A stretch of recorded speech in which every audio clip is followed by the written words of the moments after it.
Let's just give Brisbane a gentle little nudge on Saturday afternoon at the G to remind them what occurred last year in September and just say, hey, we still got that one on you and let's take it to them. Let's show them up at the G, plant a seed of doubt in their mind that they cannot win at the G as of recent times, as far as that's concerned. And hey, if they win the flag this year, maybe Collingwood, I guess the Collingwood of 2023 can look at Brisbane as the son and Collingwood being the proud father. Seeing them, I guess, vindicate themselves winning a flag after what they had to experience against the Pies in 2023. Obviously, for those who had to experience the early 2000s, maybe won't agree with me, but that's how I cope with the fact that Collingwood are not playing finals this year, and that is by way of thinking that we are maybe the proud fathers if Brisbane end up winning the flag at the end of this year. So I think what are the other motivations for the Collingwood side going into this game? I'll probably hint towards or point towards the fact that we can play a little bit more freely now. And of course, if you ask Fly or a player there, they're probably going to make a case that they always play freely. But when you know finals is almost dead and gone, in the sense that we have to rely on far too many different permutations for things to go right for us to end up in the top 8, I think there is that the weight off the shoulders has been lifted for the side.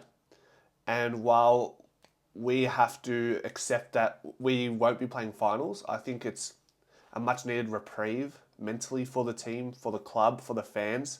We don't have to deal with the anxieties and stresses of fucking close finals games like we have had to deal with over the last couple of years. We can just have just a little break, just a little intermission, and then we'll come back next year ready to go again. So to be able to express yourself on the field in the next coming games, the last 2 games of the season, just to play freely, both strategically and psychologically, is probably what I'm trying to elucidate to you guys. What was interesting about Brisbane and Collingwood, well, they had such a similar start to the year. And I think the AFL will look back at this and go, well, okay, so Brisbane and Collingwood, they play the grand final. They're a part of the opening round in the next year. They have a shocking start. And clearly there has to be some sort of ripple effect from that, I guess, shortened break, perhaps, if that's what it is, between the grand final and opening round. That has to be in the minds of the AFL and factor in and consider whether that has to be, fuck it off, like that needs to be gone, essentially. That's what I'm trying to say, with trying to put it kindly. I think that's had a big effect on both clubs. Brisbane, 0-4 to start the year. Collingwood, 0-3. Eventually, both sides got into their groove this year and both put themselves in top 4 positions halfway through the season. Obviously, Collingwood have gone their own way, whereas Brisbane have continued to percolate towards the final series and probably go in, before that GWS game, we're probably going into the final series as the flag favourites. So that's some food for thought in the postseason to make sure that shit never happens again with that opening season garbage in Sydney. I think it was for our game, and then in Brisbane at the Gabba for the Carlton-Brisbane game. As I mentioned with that GWS game, let's look at the last 5 games from the Lions. I think they're gettable. I think they're gettable at the G for many reasons. And one of them being their last 5, they've versed GWS, which they lost. They lost against the Saints. They beat the Saints. They beat the Suns. They beat the Swans, who have been out of form. And they just beat the Eagles by a couple goals. So their form is win, loss. But they weren't comprehensive wins, right? The Saints one was, obviously, but outside of that, it's been a bit of an arm wrestle for most of those games. So based on form and based on, I guess, how we match up against this team, I think if the game plays out in a way that how Brisbane and Collingwood have been playing for the most part of the year, which is Brisbane have multiple facets to their game. They have the forward half game, and then they got the defensive half game. And there's a certain player you can probably thank for that defensive half game. But if it happens to be a forward half game with both sides being top 4 sides for the entirety of the year in scores from originating within the forward half, then that points to a more finals-like intensity game. And we've seen in the last couple of weeks when it's felt like that for Collingwood, we end up playing much better than when it's an open game. But if it does end up being this open outside game, I think Brisbane can really embarrass us at the G. So I am nervous for that. You've got someone like Dane Zorko. We talk about Scott Pendlebury, age 36, continues to, I guess, defy what it means to be an AFL player at the age of 36. Brisbane have someone very similar to that, and that's Dane Zorko at age 35. Essentially the best halfback flanker in the league, averaging 5 scoring involvements per game, which is atop of that category for that position. He is the, I guess, the architect, catalyst when it comes to how Brisbane have been able to move the ball from end to end. They score 36 points from defensive half. Now remember, 32 points is the AFL average. 36 points will have you in the top 4 for that scoring origin. Collingwood's last year, for reference, was 40 points per game. So obviously you've got to have multiple profiles, but Brisbane have both ways to lean on. Whereas Collingwood, on the other hand, our defensive half ball movement this year has been not non-existent, but we're below AFL average, whereas Brisbane have that, and we just have that forward half game at this point, while being a mediocre stoppage side team in the grand scheme of things.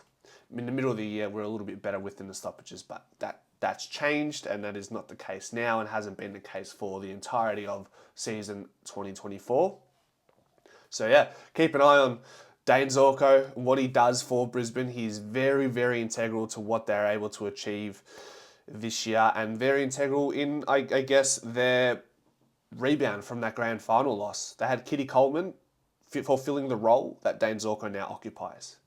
So that is the one there to keep an eye on from an opposition standpoint. While I digress, where are we at? We're at what do we expect from a personnel perspective for the Pies going into this game? Can we see Joe Richards for longer than 30 seconds this time around? Can he start, right? Can he start? Is he the 30-second man, or can we get him to play a little bit longer and show us a little bit more? We've seen some really promising signs. There's talks of Joe Richards being lured and reached out to by other opposition clubs. So let's see a little bit more from Joe Richards so we can be sure of what we're after from the man in the long term. And then, I guess, who becomes a sub? Does Patrick Lipinski get dropped, or does he move into that sub position? That one, it boggles my mind a little bit. I think Lipper has gotten the short end of the stick with the position that he's been allocated, being that high half forward flanker. It's a lot of running. Like, I think he clocked up 15 kilometres against Sydney for little return. So that's the type of role that he's being asked to fulfill. I think he deserves an opportunity on the wing, Lipper. I'm pretty sure he played his best footy this year as a winger, and even some time on the ball for the centre bouncers. So I'd like to see some changes there before year's end to give Lipper a chance to bounce back, because he started the season so well. He was in the Copeland top 5 conversation early in the year. Now is a far cry from that, unfortunately. Billy Frampton, Billy Band-Aid I call him these days. You've got someone like Harris Andrews, who we have to be extremely mindful of on Saturday. He leads the league for intercept marks this year, 4 intercept marks per game. Another very important cog in the wheel for Brisbane, and I don't think Billy Frampton is the man to play on him, even though he did on grand final day. Did he do a job, or did Collingwood just win despite Harris Andrews still having an impact? Was it Billy Frampton's imprint in the game that won Collingwood the grand final? No. So I think Billy Frampton, as well as he played against Carlton, I think he just matches up very well with Harry Mackay for whatever reason, and Curnow in bits and pieces of that game. So I think Billy Frampton needs to get dropped and bring Kruger in. Now, whether Kruger plays in the back line this weekend, I'd love to see that. But if they want to assign Kruger to Harris Andrews and try and nullify his impact there, I also wouldn't be mad at that. And I'd like to see Nathan Kruger finish out the season injury-free. Get through these 2 games unscathed and show us more of what you're capable of, because I'm loving what you're seeing, mate.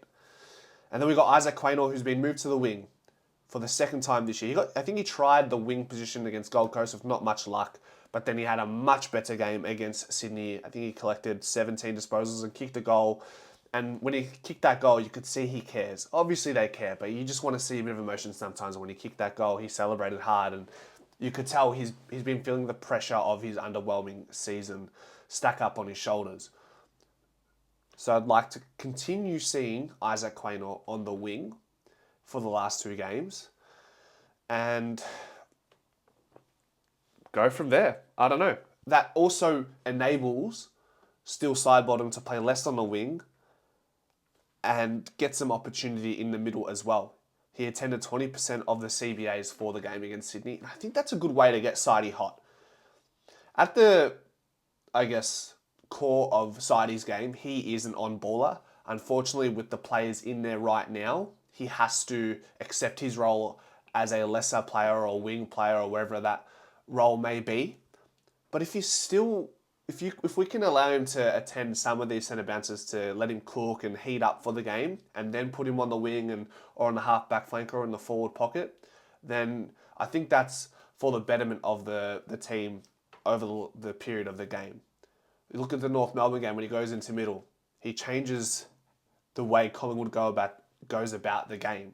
So that's why I'd like to see Sidey play a little bit more in the middle, and he's signed on for an extra year. So obviously, there's intentions for Sidey to stay in the best 22 as long as he's performing. So if you want him to remain in the side, put him in his best performing position when you can. What else have we got? We've got Reef and Finn. Are they going to get games in the last 2 rounds of the season? I'd like to see Reef definitely. Finn, I'm not sure if his form warrants it. It's going to be a tab to keep on with these 2 players in the off-season, whether they stay, whether they go. Reef's out of contract. Finn, he's contracted till the end of next year, so he could be traded if he chooses to. Keep an eye on that. And then Iluru Smith, who's been really promising in the VFL, really taken me by surprise, just bursting onto the scene essentially.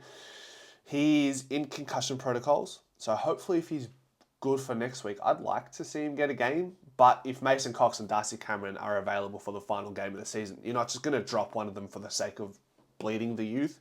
As bad as that sounds, you can't just drop Coxie or Cameron and be like, hey mate, we just want to play the kids for this last game. I don't know, unless they rest him. If they rest Cox or Cameron, I can see that definitely transpiring. And then we've got our 2 first-round draft picks, Harry Di-Mattia and TJ.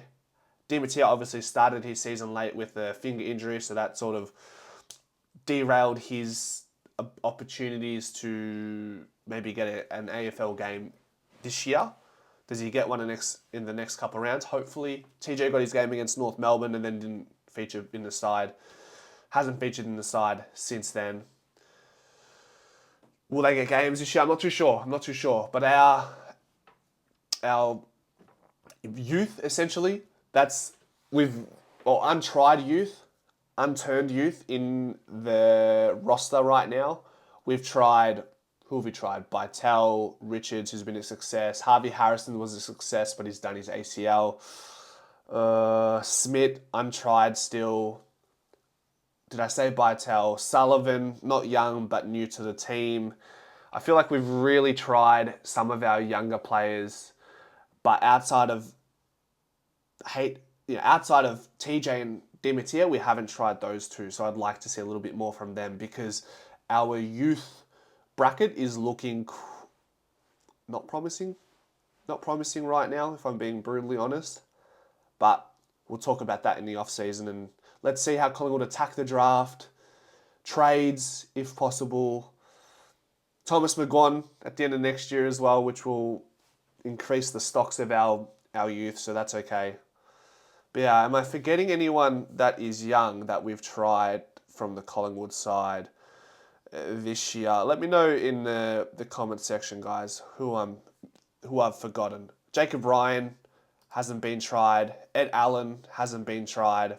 So those are 2 other players. I mean, Ed Allen was a first-round draft pick, so hopefully we'll see Ed feature at least next year and have a real crack in the first team for the Pies. And then I just quickly want to pay some attention to DC as if we haven't enough already this year. But going into this game against Brisbane, his last 5, he's been the highest rated player for Collingwood. He's collected 14 coats, so the recognition is there. And for the season, he's averaging 2.5 intercept marks per game, which is not only number 1 amongst ruckmen, but also he's in the top 20 amongst the rest of the league. And that top 20 comprises of just defenders. So it just goes to show how much of a season DC is having. And he also leads intercept possessions for ruckman. And yeah, we're going to see some of the best interceptors in the game on the weekend come up against each other. Harris Andrews, Darcy Moore when he's at his best, Jeremy Howe, Darcy Cameron, of course. And then we've got Nick Dacos and Lachie Neale.